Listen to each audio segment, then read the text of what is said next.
A false suicide, a vanished relic, and a symbol no one dares speak of. Welcome to Cipher Trails. Where are you tuning in from, dear listener? Your presence here sharpens the mystery.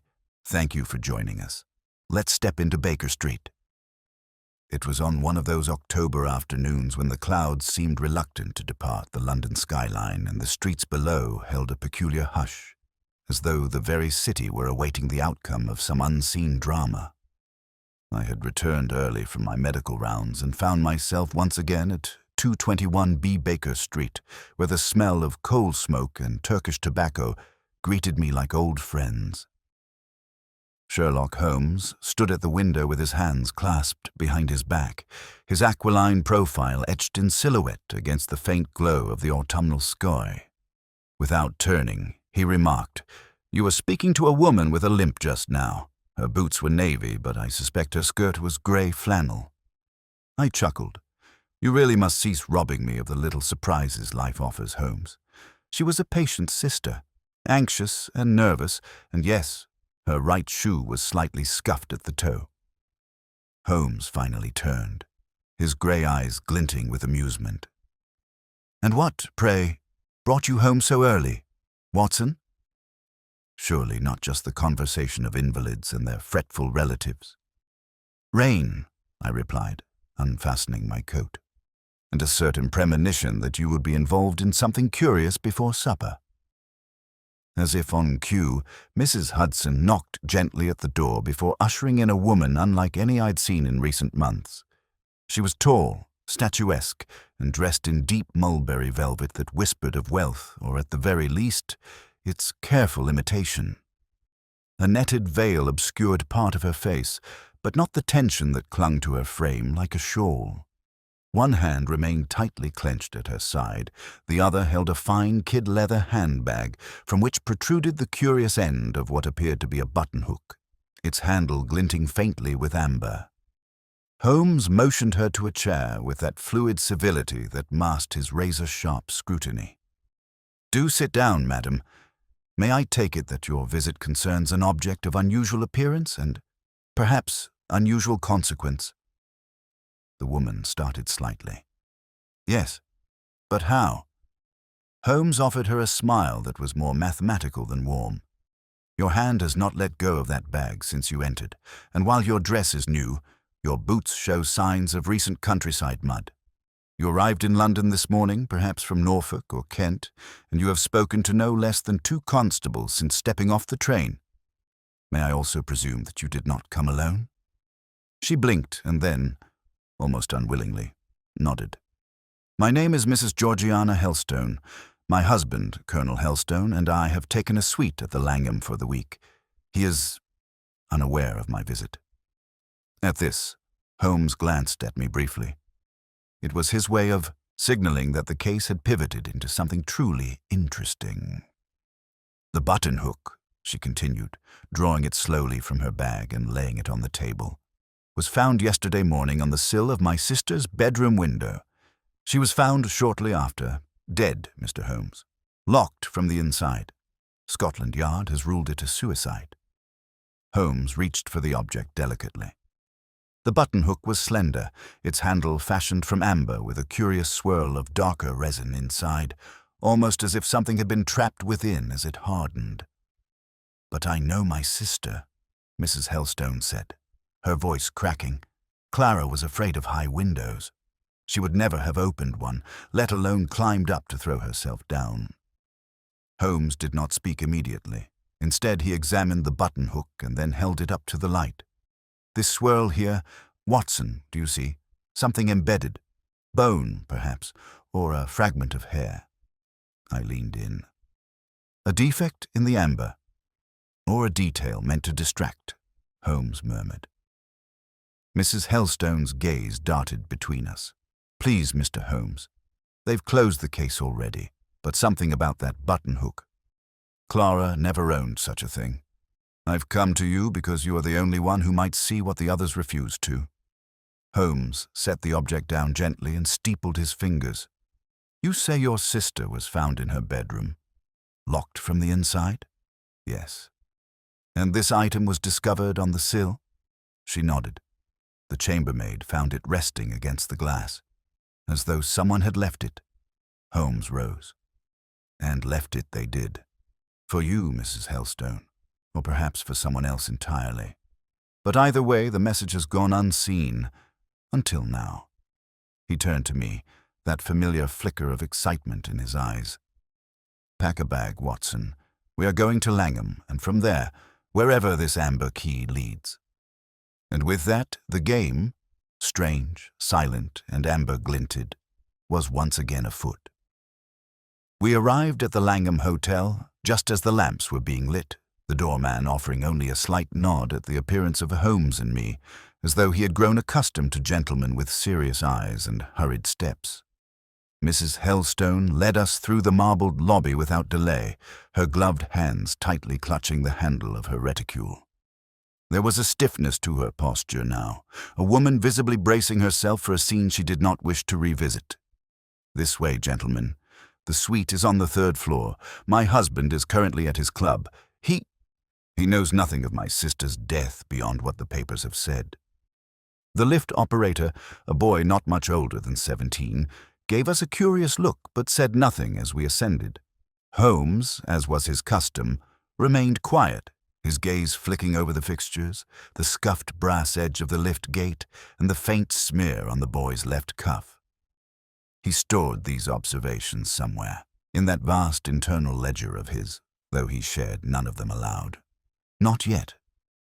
When the lift stopped with a soft jolt, Mrs. Helstone led us down a carpeted corridor lined with potted palms and oil paintings. The door to the suite, number 312, opened into a drawing room whose elegance barely concealed the shadow of recent tragedy. Beyond it lay the bedroom where the incident had taken place. I haven't touched anything since the police left, she said. They deemed it a private matter after the coroner's report concluded it was suicide. Holmes turned slowly in place, his eyes grazing every detail, the thick curtains drawn over the windows, the decanter on the sideboard, and the overturned footstool near the fireplace. Then he moved toward the bedroom door. I presume this is where your sister was found. Mrs. Helstone nodded, her hand tightening around a handkerchief. Yes. The chambermaid discovered her around 7 in the morning. The door was locked from within, and they had to break it down. Holmes pushed the door open with gloved fingers. The room beyond was modest but elegantly appointed. Pale floral wallpaper, a vanity strewn with bottles and brushes, and an iron-framed bed with its coverlet still slightly rumpled. But what drew our attention immediately was the large window on the far side, its frame wide open to the foggy London air. Watson stepped forward. That drop? 4 stories, Mrs. Helstone whispered. They say she threw herself, but Clara was terrified of heights, Doctor. Watson, she used to faint on staircases. That's why she never kept a room above the 1st floor at home. Holmes had crossed the room, standing now before the window. He examined the sill, leaning out carefully to view the ledge. Then he turned back to us. There are no scuff marks, no disturbed dust, nothing to suggest someone stepped on the sill or climbed in through it. He walked over to the vanity and examined the brushes and powder puffs. Watson, notice the perfume bottle, tipped over but not shattered, and the mirror. It was then I saw it too. A faint smear on the glass, as though someone had wiped it hastily. A handprint, nearly invisible save for the right angle of the light. Holmes murmured, right-handed. Slender fingers. And not the victim's, I suspect. Mrs. Helstone, was your sister left-handed? She was, the woman replied, a surprise flickering in her eyes. Holmes crouched near the bed and picked up a single white envelope, flattened under the rug's edge. He held it delicately. No seal, no address, empty, but likely not discarded without purpose. He then turned his attention to the lock on the bedroom door. After a few silent moments of inspection, he rose and stepped into the hallway.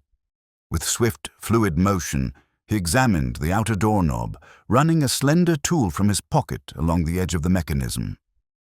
This lock was not broken, yet it shows, Signs of tampering. Someone locked the door from the outside using a hooked tool or... He stopped. A buttonhook, I said, catching his meaning. Precisely, Watson. A thin hook inserted under the door, through the gap beneath, capable of pulling the latch shut. If this amber buttonhook was not merely decorative but functional... Mrs. Helstone clutched at the back of a chair. Then someone killed her and staged it to look like she jumped. Holmes did not answer at once. He moved back to the open window and peered down again, then turned sharply toward the interior wall. "Watson, help me with this bureau." The piece was heavy, but between us we shifted it. Behind, etched faintly on the wall and half obscured by old wallpaper, was a small symbol, a triangle intersected by a vertical line, almost like a crude dagger piercing a tent. Holmes stared at it, unmoving. "Mrs. Helstone, did your sister ever mention a group or society? Something clandestine, perhaps?" She blinked, confused. "Clara kept to herself after our parents died. She was quiet, but no, she never said anything about a group." Holmes touched the mark gently. "This is not random. It has the air of ritual. I've seen similar glyphs before, though never here and never so brazenly placed."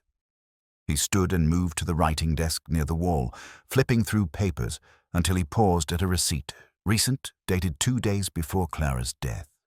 It was from a jeweler's shop in Covent Garden. The item listed: 1 amber handle, custom carving, picked up in person. "She commissioned the buttonhook herself," Holmes muttered. "But why?" Watson looked between Holmes and the window. "Perhaps as a clue. Something to identify her killer? Or perhaps," Holmes replied slowly, "a key to something far older than a simple murder." He turned to Mrs. Helstone. "Your sister did not die by her hand. Of that I am nearly certain. But the answer lies not only in this room, it lies in her past and in the purpose of that peculiar symbol. Tell me, did she ever visit Cornwall or spend time near the coastal monasteries?" Mrs. Helstone looked stunned. "Why, yes. Last summer. She stayed at an artist's retreat near Tintagel for nearly a month. She returned different, quiet, thoughtful." Holmes' eyes lit briefly with a fire I recognized. It was not merely a case now. It was a puzzle, an artifact, a cipher that tickled the edge of some old memory. "Then we begin there, Watson. But first, a stop at Covent Garden and a conversation with a jeweler who carves symbols into amber handles." The game had indeed begun, and it shimmered now with a curious ancient hue. Covent Garden, though often lively with the rustle of skirts and the banter of florists, had assumed a more subdued air that chilly October morning. The market stalls were fewer, their owners tucked into scarves and wool coats, and the scent of roasting chestnuts mingled faintly with the dampness of the stones underfoot. Holmes and I moved through the square with purpose, dodging errant carts and murmuring porters. His long stride outpaced mine as always, but I had grown accustomed to the way he seemed to forget my presence once a case had gripped his interest. The shop we sought sat nestled between a tobacconist and a seller of opera scores, a narrow, discreet establishment with a blue-painted sign that read, "Bertram Lyle, jeweler and artisan of unusual pieces." The window display was modest. A few brooches, a small silver compass, a collection of carved watch fobs, and, almost hidden in the corner, a tiny amber tortoise set in a velvet box. Holmes paused just outside the door, his eyes briefly scanning the display, then glancing upward toward the soot-streaked windows above the shop. He noted something silently, perhaps the lack of dust on the latch, or the slight wear on the threshold. Inside, the shop was dimly lit by a green-shaded oil lamp on the counter. A small brass bell jingled as we entered, and from behind, a curtain, emerged a wiry man in his late 60s, with spectacles perched on the tip of a rather pointed nose. "Yes?" he asked, voice sharp and guarded. "Looking for repairs or something bespoke?" Holmes inclined his head with a polite smile. "Something quite specific, actually. We are making inquiries about a recent commission, an amber-handled buttonhook picked up 2 days before last. The order was under the name Clara Winthrop. The man blinked behind his lenses. Miss Winthrop? Yes, I remember her well. Odd sort of commission. Not often a young woman comes asking for amber, expensive stuff, and with precise instructions too. Do go on, Holmes said, stepping forward. The jeweler adjusted his spectacles. She brought a sketch, said the amber had to contain a swirl, ideally a flaw or a piece of organic material, insisted it not be polished out. Then she handed me a slip of paper with a symbol she wanted etched into the base, a triangle pierced by a line. Holmes nodded slowly. And did she explain its meaning? The jeweler scoffed. Didn't say a word more than necessary. Paid in cash, too. Seemed nervous. Did she mention where she was staying? No, but she arrived by cab both times. The second time, a man waited outside the shop for her. Holmes turned slightly, his tone sharpening. A man? What did he look like? Tall, grey coat, bowler hat, but the kind that's more decorative than practical.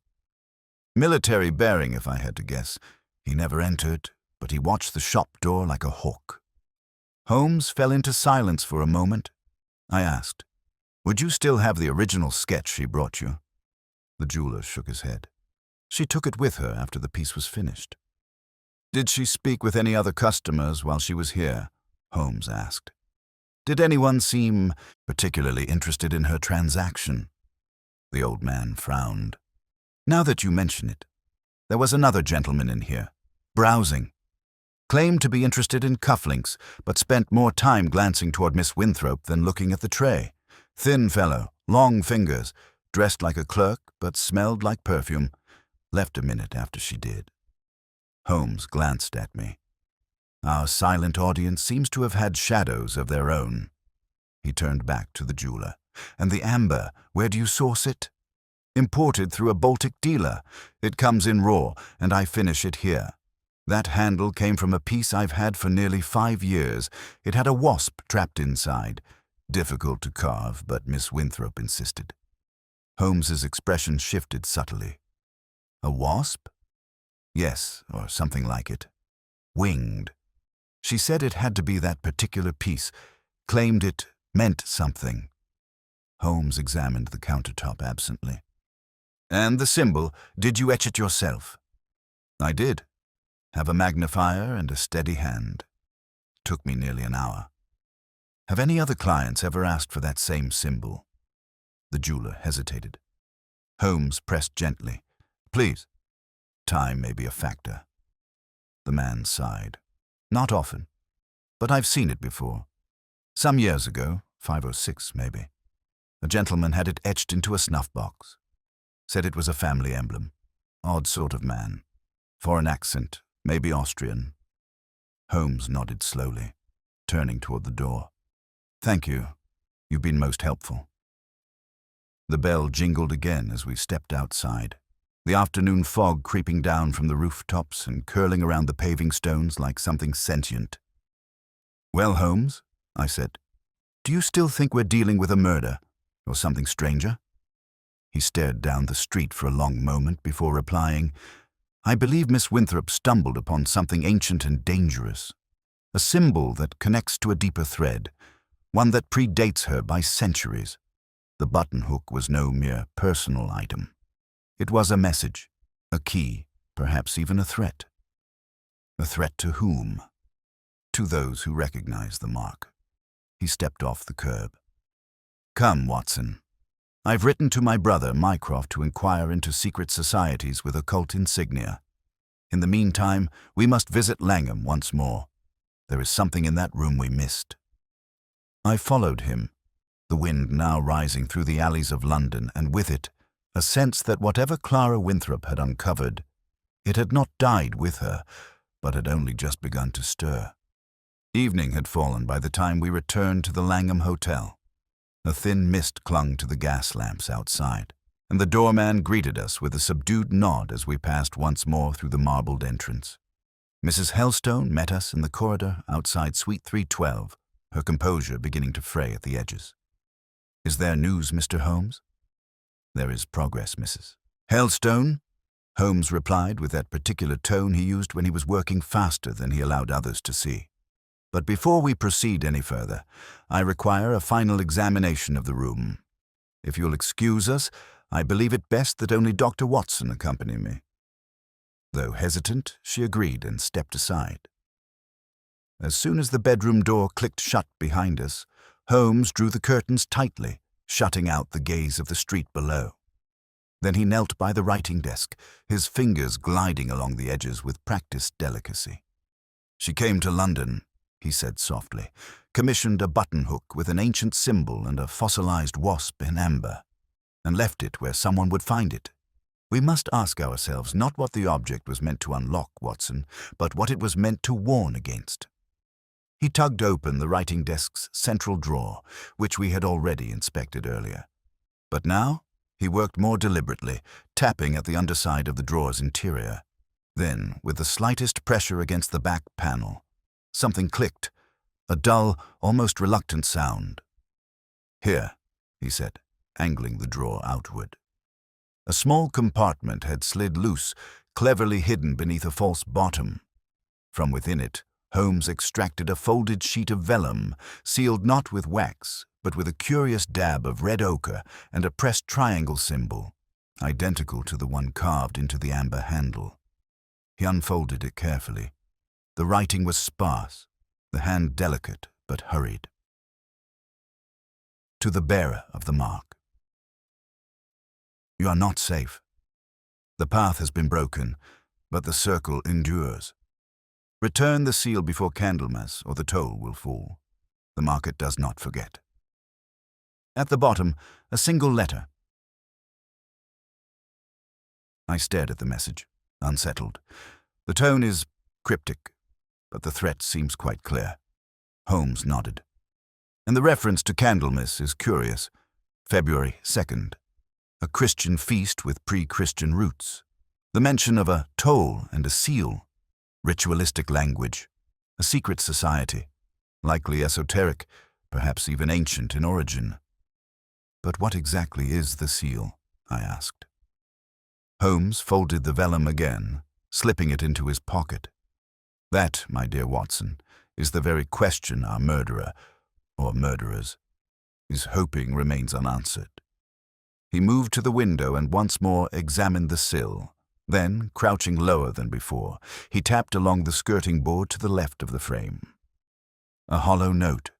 With a penknife, he pried loose a narrow strip of wood. Beneath it, carefully wedged into the gap, was a torn scrap of cloth. Holmes withdrew it, sniffed it, and examined the fibers. Silk, foreign weave, scented faintly with bergamot and clove oil. A cologne worn by continental gentlemen, often used to mask pipe smoke. The jeweler described a man trailing Miss Winthrop. This may be a trace left behind during a search of the room. He held the silk against the light and raised an eyebrow. "Monogrammed," he said, a single embroidered letter in the corner. "V. V again," I murmured. "The same as on the note." Holmes nodded. The man was here. Possibly the same day as her death. Possibly moments before. From the other room came the faint creak of a board. Holmes stiffened, and I reached instinctively toward the pocket where I kept my service revolver. But Holmes held up a hand and moved to the door. He opened it sharply. A young man stood frozen in the corridor, one foot half raised as if to retreat. He was thin, wiry, with nervous eyes, and the faintest shadow of facial hair on his upper lip. He wore a clerk's jacket, too large at the shoulders, and carried a notebook tucked under one arm.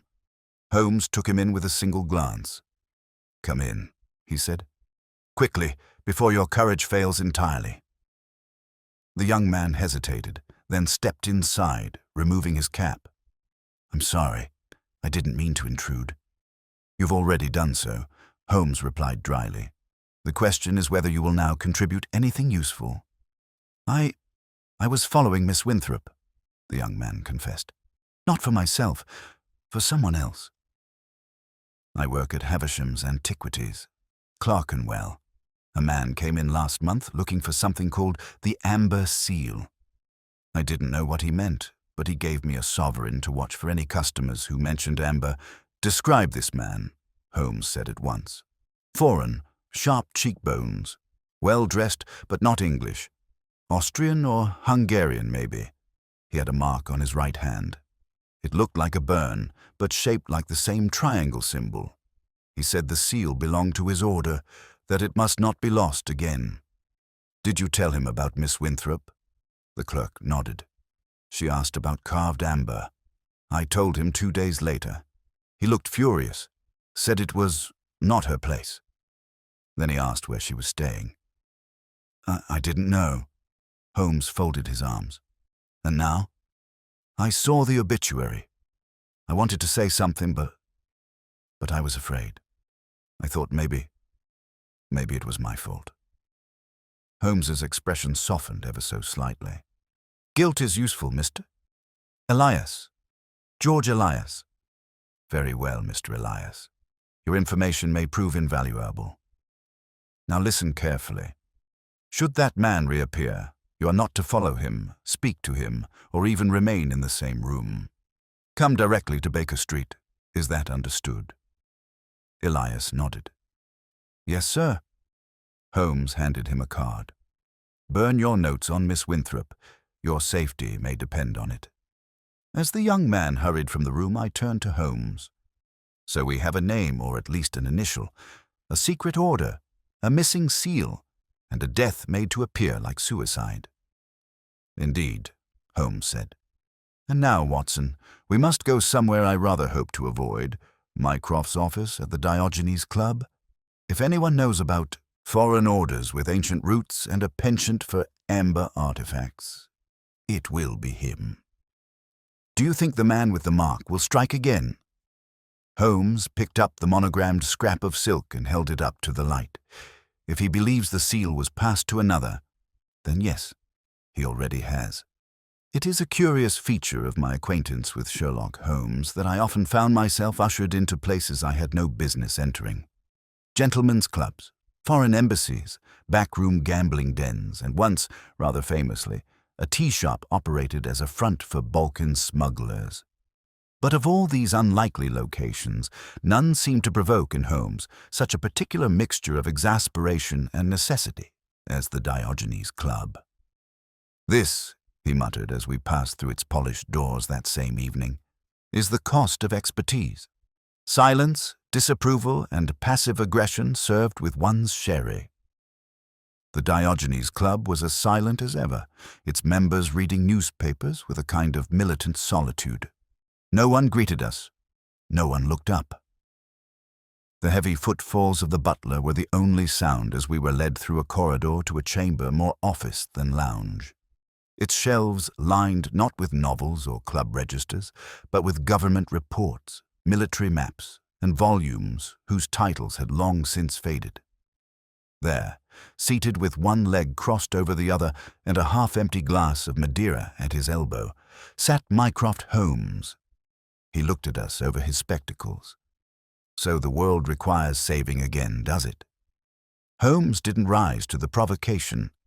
Merely a thread of interest, a murder disguised as suicide, a coded object, and a symbol that even you might not recognize. I doubt that, Mycroft said, though his interest was piqued. Go on. Holmes withdrew the scrap of vellum from his inner coat and placed it on the table before his brother, alongside the embroidered silk fragment. Mycroft studied both with a languid, practiced air, then reached into a drawer and pulled out a thick folio of ciphered communiques. You've wandered into older waters than you realize, he said after a pause. The triangle with dagger symbol is ancient, older than Christianity, in fact. It belongs to a sect known as Circulus Vinctus, Latin, the bound circle. Their doctrine is esoteric, their history fragmented. They have appeared and disappeared across the centuries like smoke through a keyhole. And in this particular century, Holmes asked, in our time, they have re-emerged, quietly. Several of their symbols have been intercepted in communications from the continent, most recently in connection with missing museum artifacts in Carpathia and a fire at a monastery in Sigishora. Holmes raised an eyebrow. Transylvania. Indeed, said Mycroft. They claim to be protectors of something they call the First Seal. Though what that is, no one in the Foreign Office can say. Some believe it's metaphorical, others that it's a relic. The Amber Seal, I asked. Mycroft's eyes turned to me. Perhaps. Amber has long been revered in certain circles, not merely for its beauty but for its ancient origins.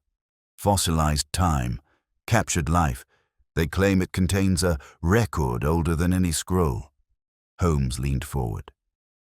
And if Clara Winthrop had such an item, then she was either very brave or very foolish. Mycroft said coolly, and if the item remains in England, the man known only as V will not stop until he finds it. He has been killed before. Holmes stood and began pacing. Then Clara must have passed the seal to someone else before she died. She realized she was being followed.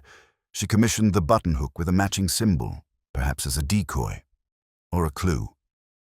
And you believe this second person exists? Mycroft asked. Holmes stopped pacing.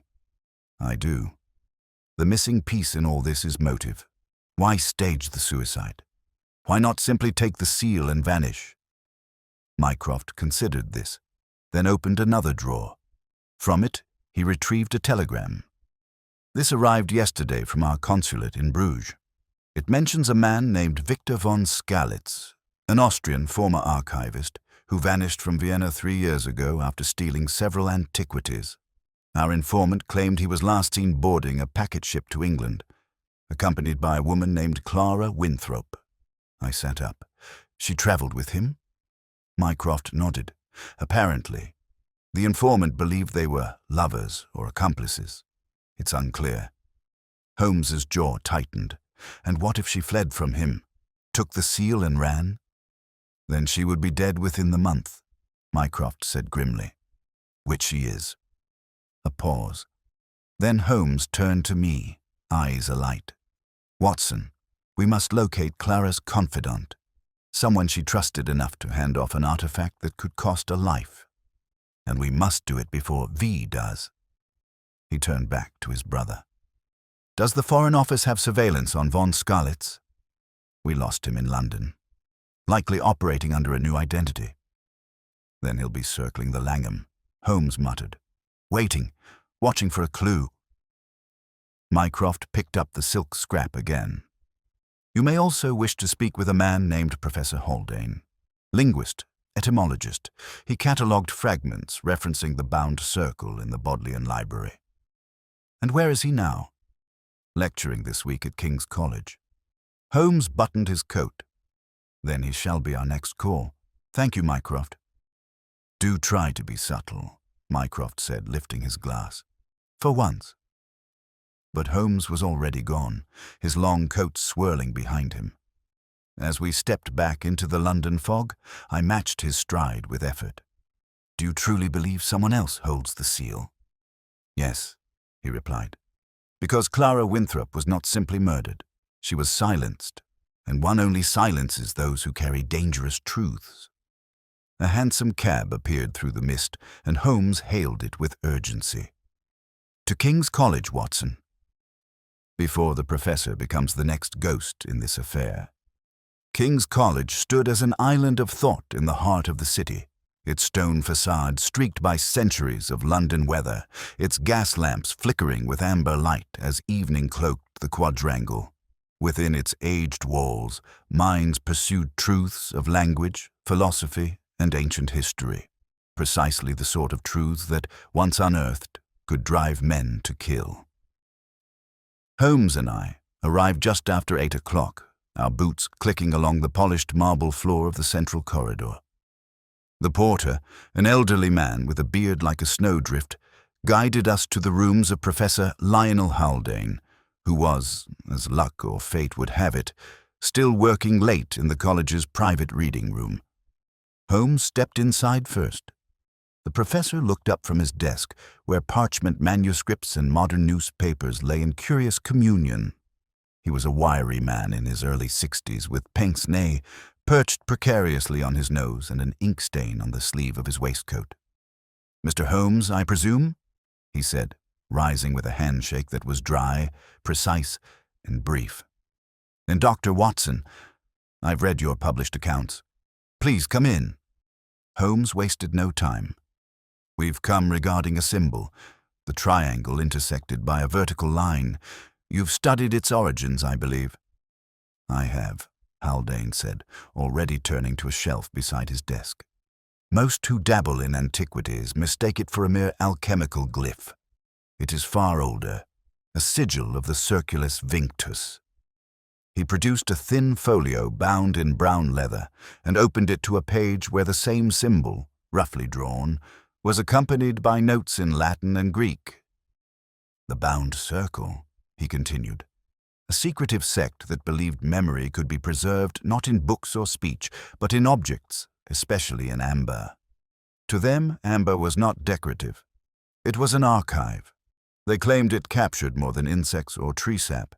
It captured essence." Holmes leaned closer. "Essence? You mean soul?" "Not in a religious sense," Haldane replied.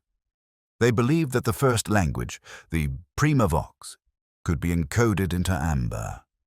Some nonsense about resonance and fossilized truth. They created seals, carved objects embedded with signs only interpretable to those who possessed certain attunements." "A cult?" I asked. "No," said Holmes. "A cipher society, one step removed from madness." Haldane smiled faintly. "You're not far wrong. They existed on the edge of academia and mysticism, respected by none, feared by a few. Their last known appearance in England was around 1812, when a supposed seal surfaced in Cambridge and vanished within a fortnight. Holmes pulled from his coat the folded vellum note recovered from Clara's room. "Does this phrase, 'The path has been broken, but the circle endures,' appear in any of your research?"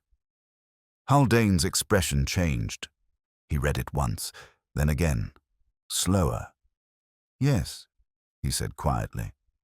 "It's part of a fragment found in an abbey outside Ghent, a warning to those who betrayed the circle. The original text ends with, 'The toll shall fall upon the marked.'" "And who were the marked?" I asked. "Those who left the circle, or who stole from it. The glyph was branded or scarred onto them, a mark of debt." Holmes now withdrew the embroidered silk scrap with the monogram V. Haldane took it in trembling hands. "Von Skalitz," he whispered. "You know him?" Haldane nodded. "Only by correspondence. He sent me letters, coded and increasingly unhinged, asking for translations of ancient texts. Claimed he had discovered the first seal. I thought he was mad, a former archivist turned mystic." "Where were the letters sent from?" "Initially Vienna, then Dresden.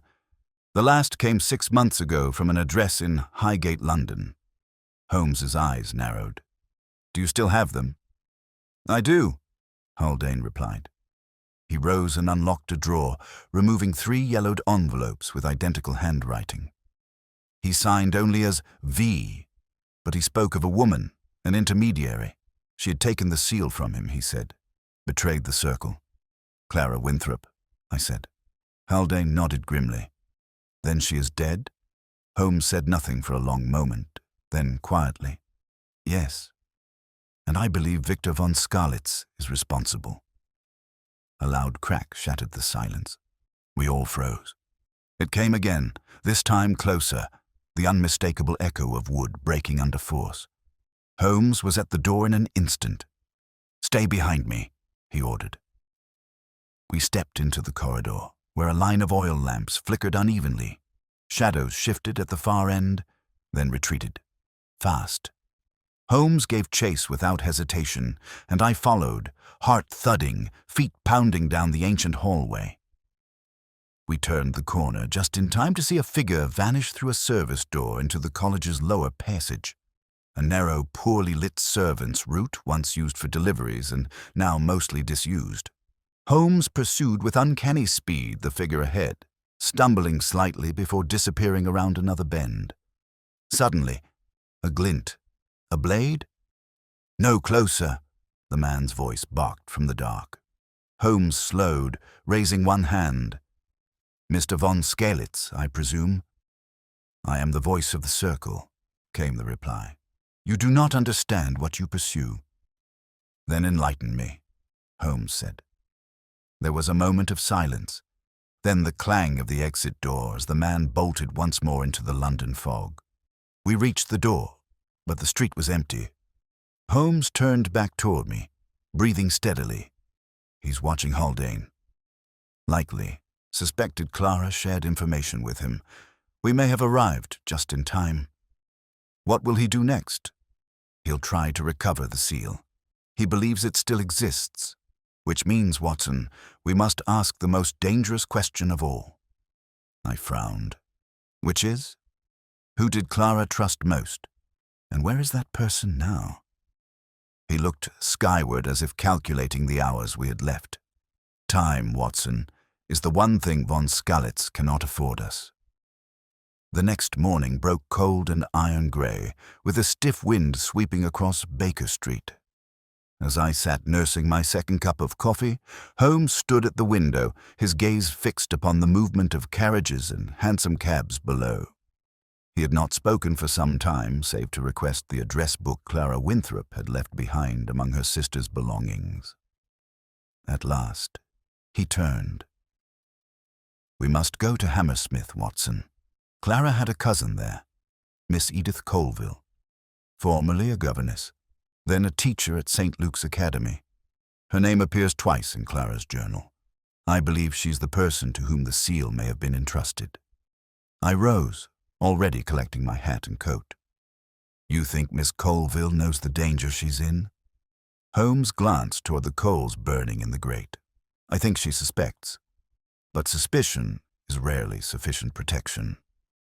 The house in Hammersmith was a modest semi-detached villa with ivy climbing one wall and a bright blue door worn down by years of weather. It sat near the corner of a quiet crescent, the kind of street where the daily rhythms of postmen, paper boys, and piano practice marked time more precisely than any clock. We knocked twice. The door was opened by a woman of about 40, plainly dressed but with intelligent eyes. Her features bore a family resemblance to Clara's, softer, more weathered, but unmistakably cut from the same cloth. "I suppose you're here about Clara," she said, before we could introduce ourselves. Holmes offered a bow. "Sherlock Holmes. This is Dr. Watson. May we come in?" She stepped aside. "You may as well. The police never came back after the inquest. But I knew it wasn't suicide. Clara wasn't built that way." Inside, the parlor was lined with shelves of books, well-thumbed volumes of history, languages, and classical poetry. A small writing desk sat by the window, scattered with unopened letters and a photograph of Clara in an oval frame. "I told her not to go to that retreat," Miss Colville said, sitting across from us. "In Cornwall, she came back with a shadow behind her eyes. She said she'd met someone, an Austrian with strange ideas. Victor, they argued. Then she left him." "Did she ever mention an object called the seal?" Holmes asked. Miss Colville hesitated. "She gave me something the day before she died," she said at last. "Told me not to open it unless she failed to come home. She used that word. Failed. I didn't understand what she meant." She stood, crossed to a cabinet, and returned with a slender wooden box about the size of a cigar case. Holmes took it gently and examined the surface. "No lock," he murmured, "but the wood is of Baltic make. And, Watson, look here." He tilted the box toward the light, revealing a faint carving on the lid, nearly invisible unless one looked closely. The same symbol again, a triangle with a vertical line, the mark of the bound circle. Holmes opened the box with care. Inside was not the seal itself, but a small leather-bound journal and a folded sheet of heavy parchment. The journal bore Clara's initials in faded ink. Holmes opened it reverently, flipping past the front pages of personal reflections and observations, until his eyes stopped. "Ciphers," he said. The pages were filled with symbols, Latin phrases, and curious diagrams, a mix of scholarly notes and arcane sketches. One page showed the amber handle of the buttonhook in precise detail alongside an annotation in Clara's hand. The seal's twin, one to be seen, the other to remain hidden. Another entry read, "The circle seeks memory, not justice. The triangle must remain unbroken, or the toll begins." Miss Colville leaned forward, pale. She believed someone was watching her, said the seal wasn't just an artifact. It was a memory stone, that it could unlock something if placed in the right context. I didn't know what she meant.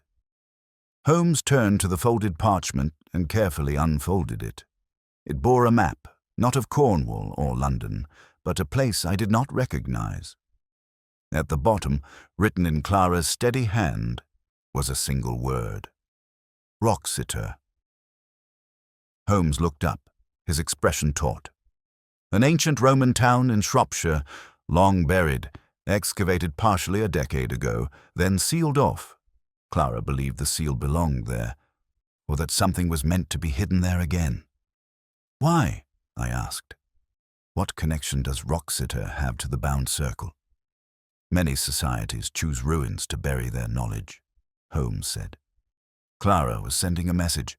The twin of the buttonhook, the real seal, is either hidden at Wroxeter or someone has taken it there.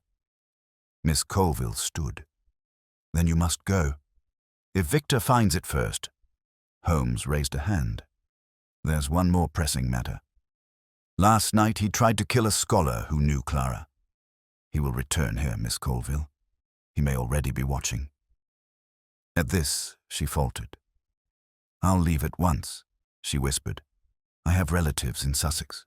I can disappear." "Take nothing valuable. Leave now. Watson and I will remain here for another hour to ensure you are not followed." As she packed in the next room, Holmes turned back to the journal. "She left us a puzzle within a puzzle," he murmured. "The buttonhook was a symbol, the journal is a guide, and the seal, whatever it is, still waits to be found." He looked up sharply. "But we are not the only ones reading this text." I blinked. "You mean?" Holmes turned the last page, where a torn fragment was missing. "Von Skalitz had it, or someone working with him. He's ahead of us by half a clue." A knock came at the front door. Holmes and I exchanged glances. We had not expected visitors. He signaled me silently, and I retrieved my revolver. He opened the door swiftly, but it was only a boy, no more than 13, with a cap too big for his head and a telegram in his hand. "For Mr. Holmes," he said, holding it out. Holmes tore it open and read it aloud. "Item located. Dig team in motion. Coordinates match fragments. M." "M," I said. "Mycroft." Holmes nodded. "Von Skalitz has found the site. We must reach Wroxeter before sunset tomorrow, or whatever memory lies buried beneath the ruins will be unearthed by the wrong hands." The train carried us westward under leaden skies, its rhythmic clatter the only sound that filled our compartment. Holmes sat in silence, Clara's journal open in his lap and his eyes scanning each page with mechanical precision. From time to time, he would make a small notation in the margins with his silver pencil, though he did not explain what patterns he was deciphering. For my part, I kept watch through the fog-streaked window, watching London give way to the rolling fields and hedgerows of Shropshire. "Wroxeter," Holmes said at last, breaking our long silence. "Once the Roman city of Viroconium, the second largest settlement in Britannia. And yet few today know its name. Clara must have uncovered something linking it to the bound circle. I said. "Do you suppose this seal truly lies buried there?" Holmes closed the journal. She believed it did, or she knew it had been moved there, perhaps by von Skalitz himself. Either way, she meant to stop him, and now we must take up the trail. We arrived in Roxeter by mid-afternoon. The village was small and quiet, huddled close to the exposed skeletons of ancient bathhouses and basilicas. The dig site itself was fenced off at the edge of a sloping field, where wind shivered through the yellowed grass. A placard bore the government seal, marking the area as temporarily closed for survey. But the gate had been broken. Holmes crouched to examine it. Splintered recently, within the last 12 hours. We stepped through cautiously. The ruins before us were stark. Stone foundations etched against the cold sky, half-excavated corridors lined with collapsed pillars. Tarps and excavation tools lay scattered as though abandoned in haste, and in the center of it all, a hole, roughly cut, freshly dug, a man-sized opening that descended into darkness, rimmed by broken earth and the scent of damp stone. Holmes knelt beside it. "Von Skalitz has already begun." I swallowed. "Do you mean to follow him in?"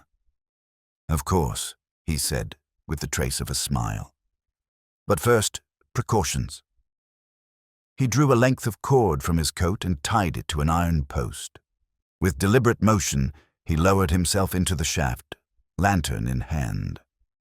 I followed, my boots scraping the rough edges of the soil as I descended into the earth. At the bottom, the tunnel opened into what must have been a Roman storeroom, its stone walls intact, its air stale and cold. The floor had been disturbed, with old crates smashed and pushed aside. A trail of footprints, unmistakable in the dust, led deeper into the ruins. There were at least 3 men, Holmes murmured, 2 carrying tools, 1 smaller, likely von Skalitz. We pressed forward, deeper into the underground complex. The narrow passage turned sharply, then opened into a chamber with carved walls, faded Latin inscriptions along the archways. A raised altar stood at the far end, now chipped and moss-covered. Upon it rested an object. Holmes strode forward and held the lantern high. It was a circular piece of amber, no larger than a tea saucer, mounted in a frame of tarnished silver. Within its golden depths, caught in perfect suspension, was a small, winged insect, preserved forever in fossilized light. "The seal?" Holmes whispered. "Or one of them." I stepped closer. The surface was marked with symbols, some matching those in Clara's journal. Around the edge, 3 glyphs had been newly etched, by modern tools, not ancient chisels. "He's altered it," Holmes muttered. "Why?" Before I could answer, a sound echoed behind us. Footsteps, slow and deliberate. We turned. Von Skalitz stood in the archway. He wore a long grey coat, damp with soil and sweat. In his left hand, he held a pistol. In his right, a canvas satchel. "Mr. Holmes," he said in a low voice, "you are more persistent than I expected." Holmes did not move. "You murdered Clara Winthrop." "She betrayed us," von Skalitz said calmly. "She took what was ours and sought to bury it. But you cannot bury memories. It returns, always." "She feared what you would unlock," I said, stepping beside Holmes. Von Skalitz's eyes flicked to me. She feared the truth. But the truth must come out. He advanced slowly, motioning with the pistol. "Step aside." "You'll gain nothing from this," Holmes said coldly. "Whatever power you believe lies in that relic, it is a myth twisted by centuries of obsession." Von Skalitz smiled. "Perhaps, but obsessions built the world." Holmes's hand moved subtly toward his coat. Ah, said von Skalitz, raising the weapon. "No tricks." But even as he said it, a faint sound stirred behind him, a click of stone, a breath of motion. Von Skalitz turned. Too late. From the darkness, a figure lunged, a man in rough clothes, dirt-streaked and wild-eyed. One of the diggers, perhaps betrayed or left behind. He tackled von Skalitz, the pistol firing once, into the ceiling. Holmes moved instantly, kicking the weapon away and wrenching the satchel from his grasp. I grabbed the amber seal from the altar and backed toward the tunnel's mouth. The struggle behind us ended in a sickening thud. Von Skalitz lay unconscious. The other man, panting and wild, looked at us with pleading eyes. "He said he'd pay us," the man rasped, "but he lied. There are more of them, coming tonight." "Then we must leave," Holmes said. We exited the chamber quickly, dragging von Skalitz between us. The ropes held fast, and with some effort we hauled ourselves and our captive out of the ruins. As we emerged, the last light of day glowed over the hills. Holmes turned to me. "The seal must be secured, hidden where even the bound circle cannot find it." "And von Skalitz?" Holmes gazed down at the man's unconscious form. "Let the authorities decide his fate. But our work is not finished." He looked toward the darkening field, where the wind stirred the tarps like whispered warnings. "Clara Winthrop bought us time," he said quietly. "Now we must ensure her sacrifice was not in vain." It was shortly past 10 o'clock when the train returned us to London, its soot-streaked carriages gliding into Paddington under a veil of rain. The city, ever unfazed by secrets or scandals, moved with its usual indifferent hum, omnibuses rattling through puddles, newsboys calling headlines in the mist, and gas lamps hissing faintly in the wind. Yet somewhere within that indifferent sprawl, Holmes knew someone was still watching, still waiting. Von Skalitz had been handed over to the local constabulary under the guise of a trespasser caught defacing protected ruins. Whether he would speak plainly or cloak his words in madness, Holmes could not say. But he had warned the inspector of foreign entanglements and left Mycroft to manage the political damage. Now, as we sat once more in the dimly lit study of 221B Baker Street, the amber seal lay wrapped in waxed cloth atop Holmes's desk. The insect inside, ancient, golden-winged, and unnervingly lifelike, floated in fossilized stillness, its symbolic weight heavier than the lead box Holmes was preparing for it. "It must not be destroyed," he said quietly as he sealed the lead container with a small soldering iron. "To do so would only martyr it in the eyes of its keepers. But it can be hidden. Permanently? Mycroft has arranged for it to be deposited in the dead letter vault of the British Museum under an anonymous accession code. No name, no label. It will rest where no one knows to look." "And if someone finds it?" I asked. Holmes's eyes flicked to mine.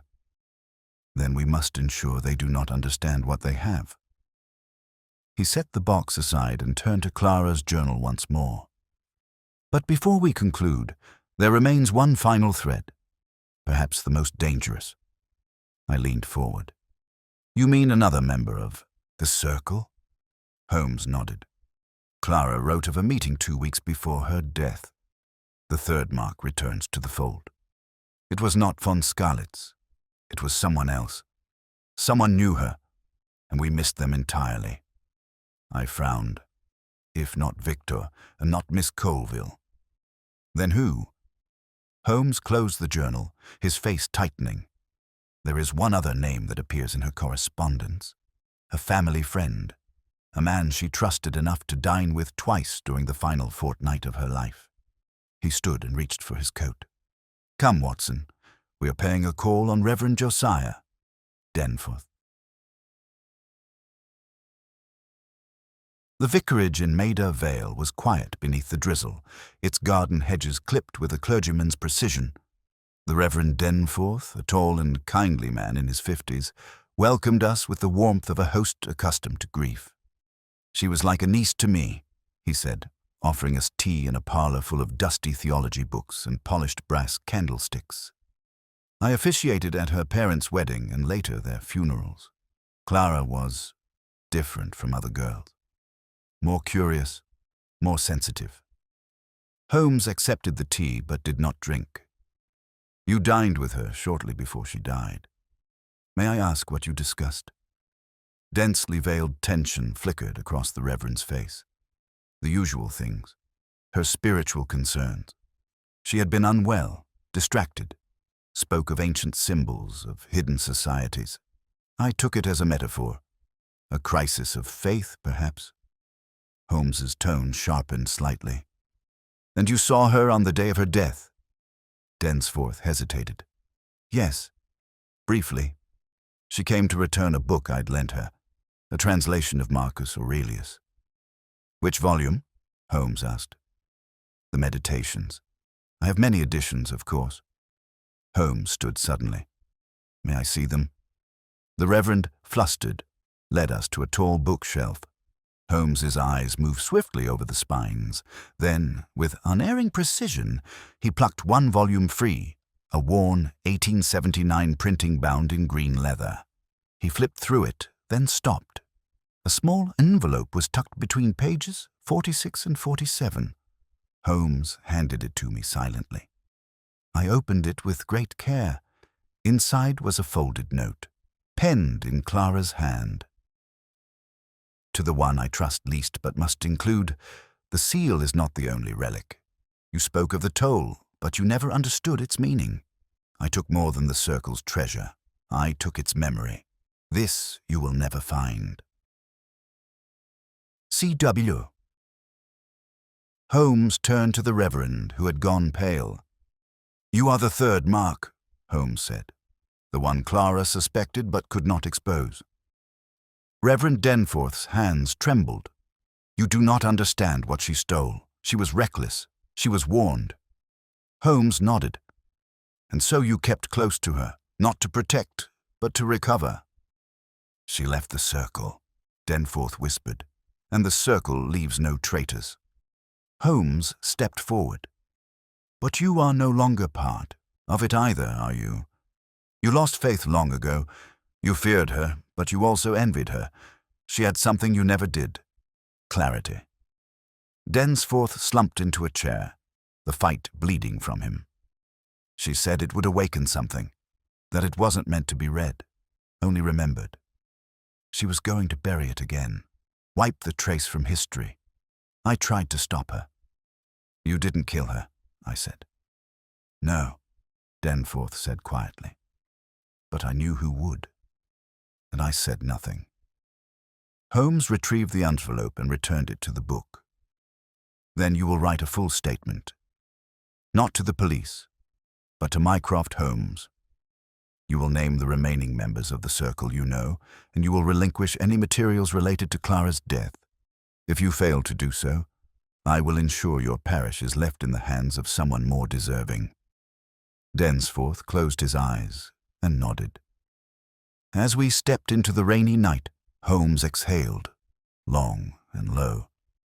We have closed the circle, Watson. The seal is hidden. The last adherents were exposed, but the ideas Clara sought to erase may yet survive in another mind. Do you believe the circle is truly dead? Holmes paused at the gate. No, Watson, not dead. Merely asleep, waiting for another Clara to awaken it. We turned down the street, the lamplight catching raindrops in the air like suspended amber. The memory of a woman's courage lingered in silence behind us, etched in words, hidden in ruins, and sealed forever within the fossil of time. It was several days later when the season had shifted. November's sharpness now hung in the London air like a warning, and the gaslight in our sitting room at 221B Baker Street flickered ever so slightly as a gust passed across the chimney flue. The newspapers had moved on, of course. Clara Winthrop's obituary had been replaced by reports of trade meetings in the East End, a gambling scandal at one of the gentlemen's clubs, and a sensationalized account of a jewel theft in Belgravia. But for Holmes and me, the affair had not yet ended. The amber seal had been secured. Miss Colville was safely abroad, her new life arranged through the quiet but potent reach of Mycroft's resources. Von Skalitz remained under guarded observation at a secure hospital in Surrey, his mind flickering between silence and cryptic mutterings in multiple tongues.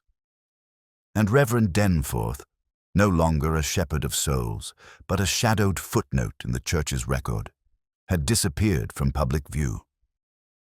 And yet, as Holmes lit his pipe and settled into his armchair opposite me, I could tell his mind still turned over the case, like a clockwork puzzle never fully satisfied with its own ticking. "I suppose," I said, setting down my pen and closing my journal, "you'll tell me now how you solved it all." Holmes smiled faintly, his gaze fixed on the curling smoke above him. "You credit me with more certainty than I possessed, Watson. Much of the case, like the amber itself, was murky, clouded by age, misdirection, and the peculiar loyalty of those who still serve dead philosophies. But very well. Let us review what we know." I leaned forward, listening, pen now at the ready again. "Clara Winthrop," Holmes began, "discovered something at the retreat in Cornwall, a relic of some significance. Perhaps it was hidden there by the bound circle years before. Perhaps it was placed recently by von Skalitz. Regardless, she took it, and with that act, she set events in motion that led to her death. She believed it to be dangerous," I said. "Not dangerous in the explosive sense," Holmes replied, "but ideologically dangerous. The bound circle believed memory, true, pure, ancient memory, could be encoded into amber. Clara believed they were correct, but rather than use it, she sought to protect others from it, to erase the path. She split the seal. Precisely. She created a decoy, the Buttonhook, engraved with the same symbol and made from a twin piece of amber. She left it as a visible clue, knowing it would be found. A distraction. Meanwhile, she passed the true seal to her cousin Edith Colville and instructed her to hide it if anything happened." "And she knew she was being watched," I said. Holmes nodded. "She suspected von Skalitz would return, but what she could not know was that Reverend Denforth, whom she had once trusted, remained tethered to the circle's beliefs. He didn't kill her, no, but he provided information to Skalitz, perhaps not out of cruelty, but out of fear that she would destroy the only proof of the circle's creed." "The suicide was staged," I said. "Yes. The Buttonhook was used to lock the door from the outside, a classic deception, and the window was left open to imply a leap. But the signs did not match. No scuff on the sill, no history of vertigo overcome, and an open room that told a silent story of deliberate misdirection." He took a puff from his pipe. "Elias, the clerk, gave us the connection to Havisham's antiquities. The symbol in the journal matched that on the object sold by the jeweler, and from there, the trail led us to Covent Garden, to the Langham Hotel, to King's College, and finally to Roxeter." I nodded slowly. Each location, a layer of the circle's past. "Yes," Holmes said, "and each player is drawn into the drama according to their role. Von Skalitz, the fanatic archivist; Denforth, the silent betrayer; Clara, the reluctant keeper; and Colville, the loyal cousin who became the true protector of the seal." He opened Clara's journal one last time, thumbing through the final entries. "She wrote not to reveal, but to remember. She believed the circle's toll was not a threat of violence, but of knowledge misused. That if the seal was ever unlocked, it might awaken beliefs too dangerous to reignite." "Do you believe it was real?" I asked. "This idea that memory could be stored in amber?" Holmes paused. "I believe Clara believed it, and I believe von Skalitz believed it. That in itself makes it dangerous. The power of belief is often more destructive than any artifact." The fire crackled between us. Outside, a carriage passed in the fog. "And the circle?" I asked. "Fractured," Holmes replied, "but not gone. You'll recall Clara's note to Denforth, the circle seeks memory, not justice. That is their philosophy, to preserve, not to weigh right or wrong. Somewhere in Europe, perhaps in the hills of Carpathia or the ruins of Italy. Others may yet hold the second seal. Ours was merely a piece. He rose then, crossing to the mantelpiece, where he stared for a long moment at the framed correspondence from the French government, an unrelated case, long resolved. There are times, Watson, when victory feels like delay. We have prevented one danger, but another will arise. The circle, like history, does not vanish. It simply waits. I stood beside him. And yet Clara Winthrop delayed them, and perhaps that is enough. He turned to me, his expression unreadable. Then, in a softer voice, perhaps. For now. He reached for his violin then, and as the first melancholy notes filled the air, I returned to my chair and opened a new page in my journal. The mystery of the amber buttonhook had ended. Not with fanfare or scandal, but with silence, memory, and a sense that we had, for once, preserved a secret instead of exposing one.